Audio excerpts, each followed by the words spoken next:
Some thoughts on the world and the individual by Josiah Royce.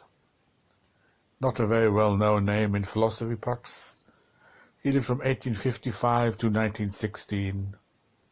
The World and the Individual was published in 1900 and Volume 2 in 1901.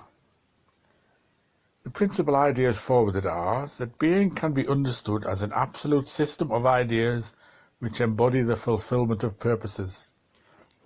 All knowledge is of matters of experience. The individual self must be defined in ethical terms by reference to a life plan. As a free individual, each person by his will contributes to the world and to God's will. Although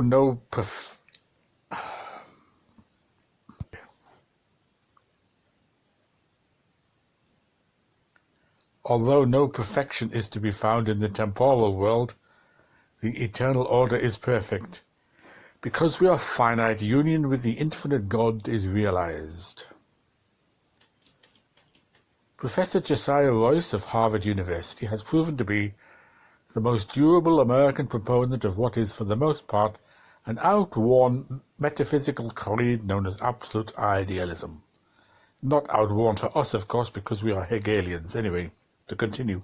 The World and the Individual is composed of two series of Gifford lectures delivered before the University of Aberdeen in 1899 and 1900.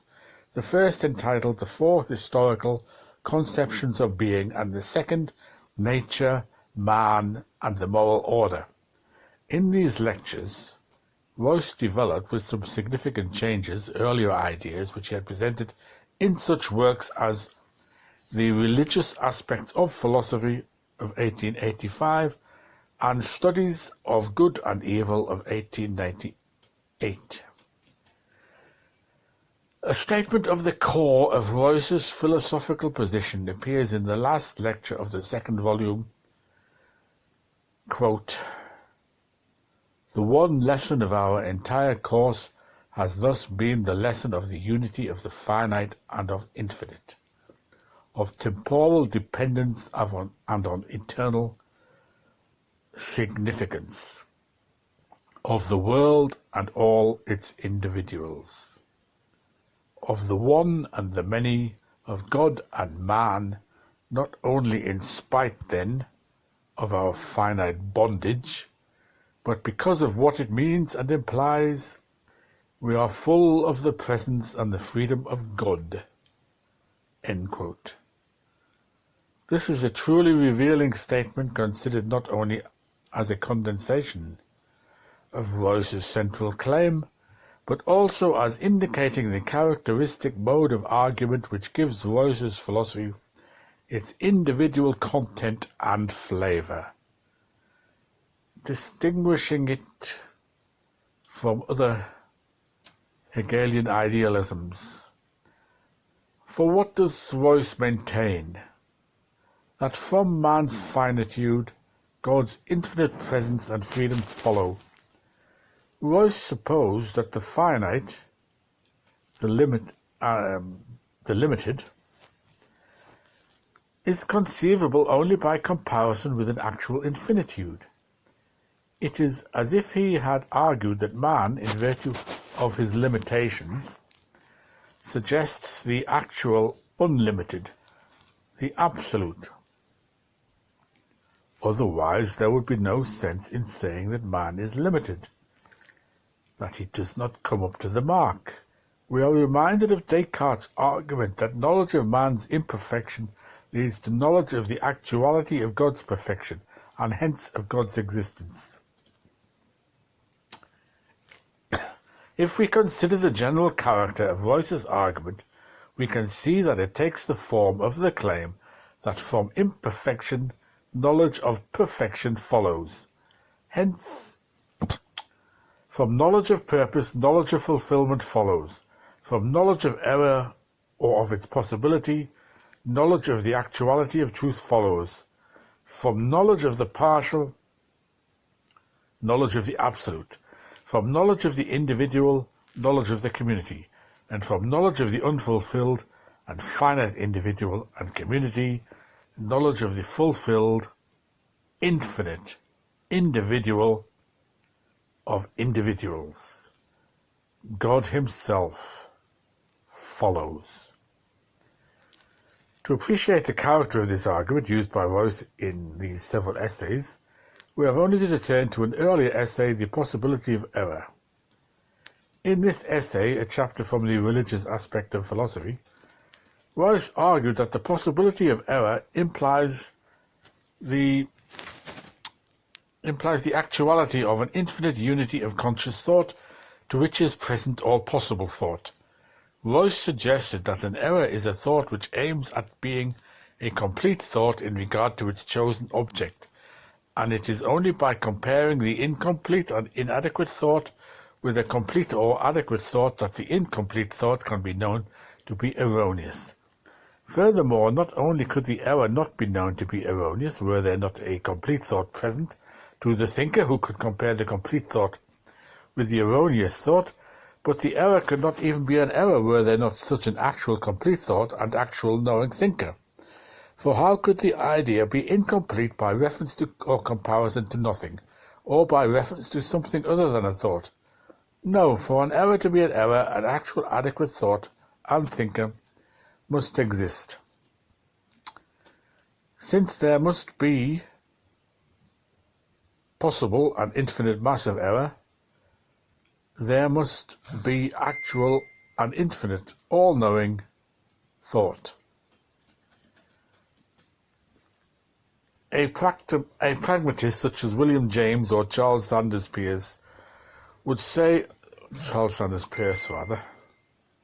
keep forgetting how to pronounce his name, would say that a belief can be understood to be erroneous if what one would receive in the way of experience, were one to act appropriately, would run counter to one's expectations, but the mere possibility of a more satisfactory and adequate experience was not enough for Royce.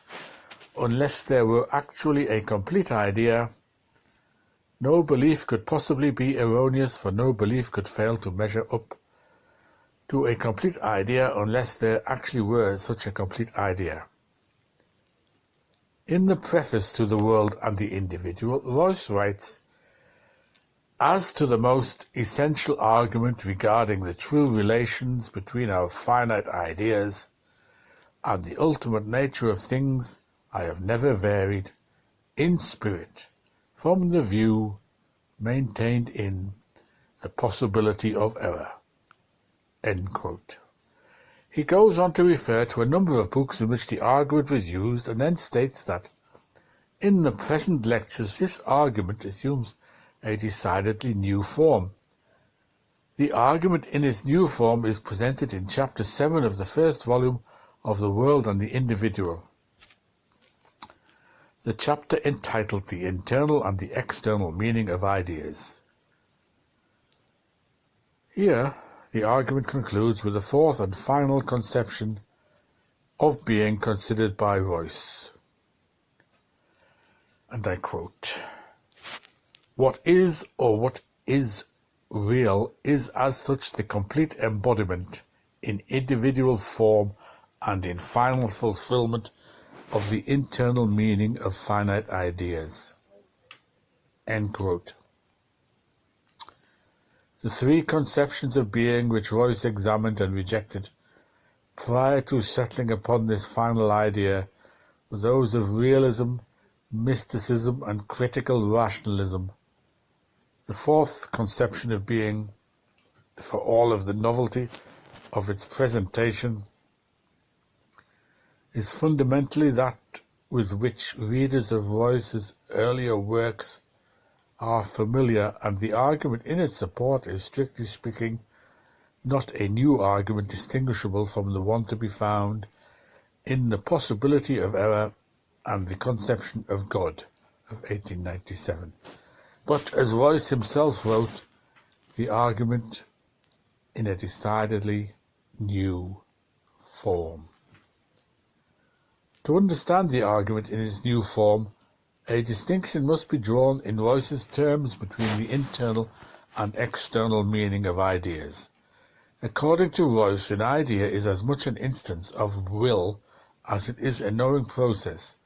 That is, an idea is a partial fulfillment of the purposive act of desiring to have an adequate conception of something. By the internal meaning of an idea, Royce meant the conscious embodiment of the purpose in the idea. If I try to get a clear idea about someone, then to the extent that my thoughts are directed by that interest and come to have something of the content they would have were I entirely clear in my conception, then to that extent my idea has internal meaning. Unless to some extent I fulfill the purpose of my thought by thinking accurately, I cannot be said to have an objective thought. In thinking about someone, I have to think accurately enough, at least to identify him as the object of my conception. Internal meaning, then, is a function of and consequence of human will and purpose. But ideas refer beyond themselves to something external, not part of their content.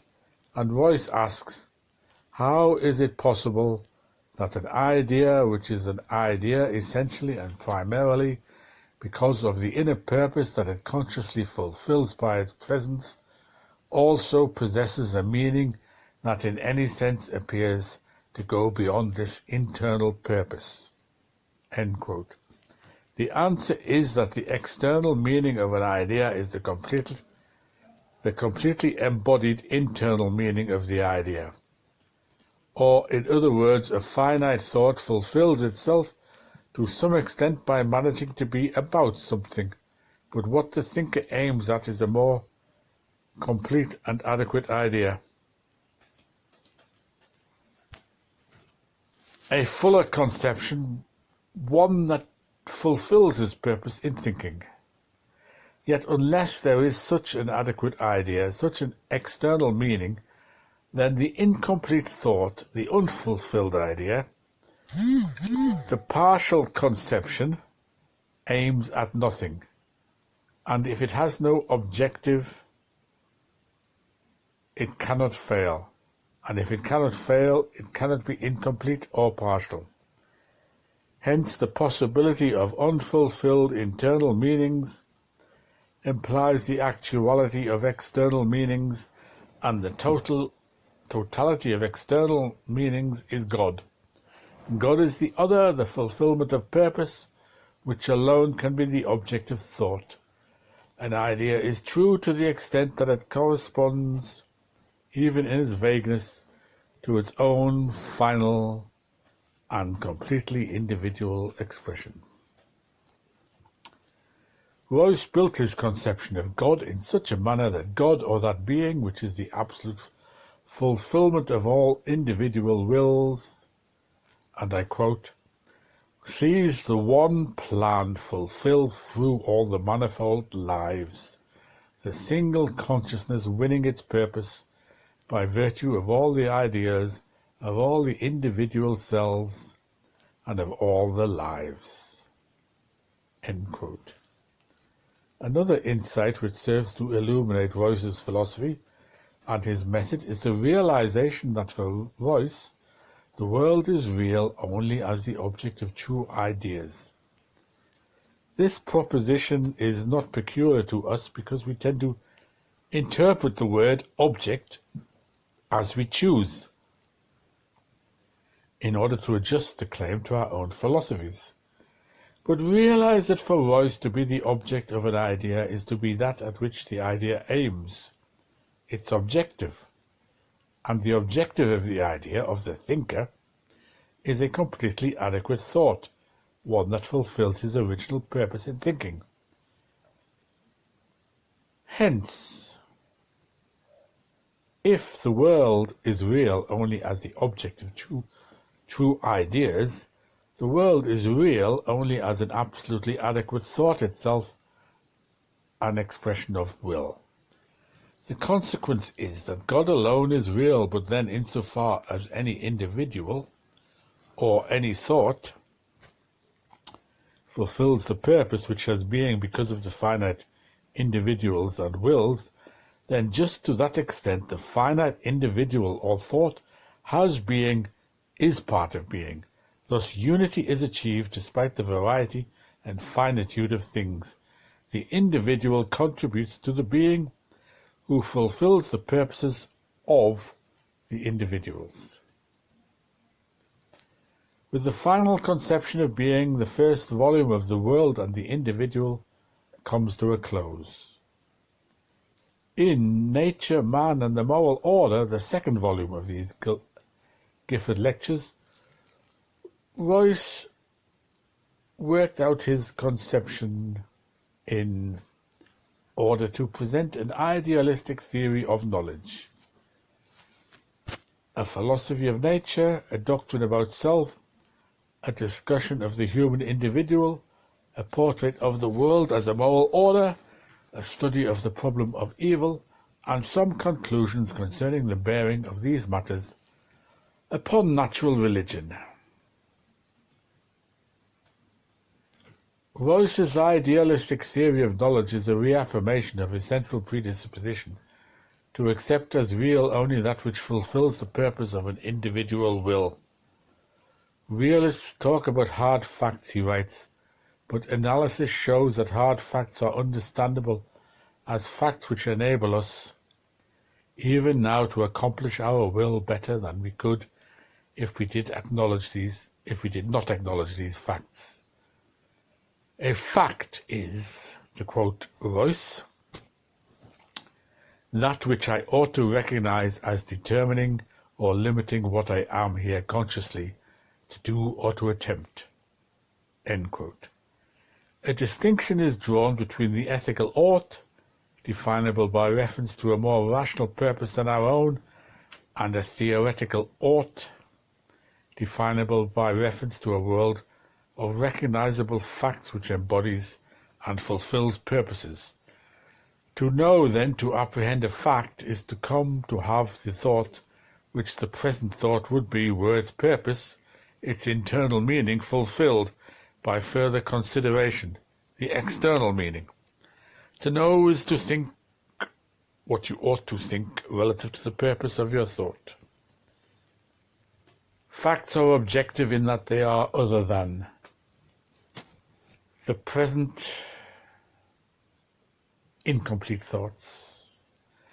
Our grounds for acknowledging facts are subjective in that they are related to our purposes, the intentions of our wills, but the objective and subjective are synthesized by the essential teleological constitution of the realm of facts. A teleological constitution which is understood once reality or being is recognized as absolutely ordered and fulfilling will. Royce argues that to us who see the reality in a fragmentary fashion, facts appear to be disconnected, but there is, he claims, a linkage of facts which illuminates the particular character of each fact. Analogously, through temporal failures and efforts, the reality of eternal fulfillment is won. To Royce it appears that our wills are such that they cannot be satisfied by the mere addition of content, additional facts. For the full expression of will, other wills are necessary. Finally, fulfillment comes only from a system of wills, which is such that being is a unity, a one out of many, a will, the individual of individuals, which is the infinite, eternal embodiment of individual wills which by their temporal efforts have contributed to the reality of the whole. According to Royce, the idea that nature is hopelessly divided between matter and mind is itself the product of a scientific enterprise motivated by social concerns. The fulfillment of that social concern is best served by recognizing the unsatisfactory character of a conception which maintains that diversity in nature, an irreconcilable tension between matter and mind. The conception of the natural world as directly bound up with the experiences of actually conscious beings is more in accord with the fourth conception of being, which is the first of the series of lectures, which was designed to advance. The idea of a non-conscious, non-living, non-willing reality is unacceptable, for to be real, is to be conscious fulfillment of purpose. Thus, if nature is real, nature is the conscious fulfillment of purpose. The idea of the human self is constructed not by reference to any soul substance, but, as you might expect, by reference to an intent always to remain other than my fellows, despite my divinely planned unity with them. There is no conflict between individual selves and the divine will, for the divine will gets expressed in the existence of me, the individual, only insofar as this divine will includes within itself my own will as one of its own purposes. In order to justify the claim that reality exhibits a moral order, Royce insists that every evil deed must sometimes be atoned for or overruled by some individual self. In this manner, perfection of the whole is realized. The evil of this world is in its incompleteness, its partial fulfillment of purposes, but since the incomplete, the unfulfilled, makes sense only by reference to an actual absolute, by being incomplete they make being possible as an ordered whole. Royce regarded God or absolute being as a person, that is, as a conscious being whose life, temporally viewed, seeks its completion through deeds. God is the totality of all conscious efforts, but viewed eternally, God is an infinite whole, which includes temporal process. Man is also a person, but not absolute. His reality finally consists in God's reality. God and man are one. Since the self possesses individuality, a uniqueness of purpose, it can be satisfied only by what is other, by what fulfills that purpose, namely God, but God is eternal. Consequently, the immortality of self is assured. One can come to understand, provided he views Royce's arguments with sympathetic tolerance, how, if the self is realized only in God, there is a sense in which the self, the individual, and God are one. Although viewed from the varying perspectives of time and purpose, they are distinct. But if the self and God are one, then in the respect in which they are one, they are alike. God's eternity then is man's, and this is man's immortality. Although the individual self, in being distinguished from other selves by his peculiar purpose of striving, is only partial, yet in contributing to the reality of the Absolute and becoming unified with the Absolute, it is itself absolute. The part is equal to the whole, even though considered otherwise than by reference to the final unity, the part is distinguishable from the whole. One cannot fail to be persuaded of Royce's moral sincerity and intellectual acumen, for the world and the individual is eloquent witness to both. Fantastic as the idealistic image is to the realist who presupposes an unconcerned and unconscious material world as the barren scene of his pointless adventures, it has a certain intellectual charm and moral persuasiveness. To one which is willing to sympathize with the interest that leads a man such as Royce to fail to understand how anything could be real, could be worthy of the honorific name being, which did not show itself to be a conscious effort to go beyond the limits of fragmentary knowledge and experience to a recognition of an identity with the whole of such effort. If such a proposition as all being is the fulfillment of purpose is taken not as a description of the facts of the matter in regard to the kind of world the physicist studies, but as a suggestion that all human effort be directed to the ideal cooperation of all seekers after truth and goodness, the world and the individual comes to be recognizable as a revolutionary manifesto directed to the human spirit, something quite different from the naive, speculative expression of an idealistic philosopher remote from the world of hard facts and hard men, like me. Although I try not to be so hard. Beneath this cold and hard exterior is an interior of pure granite.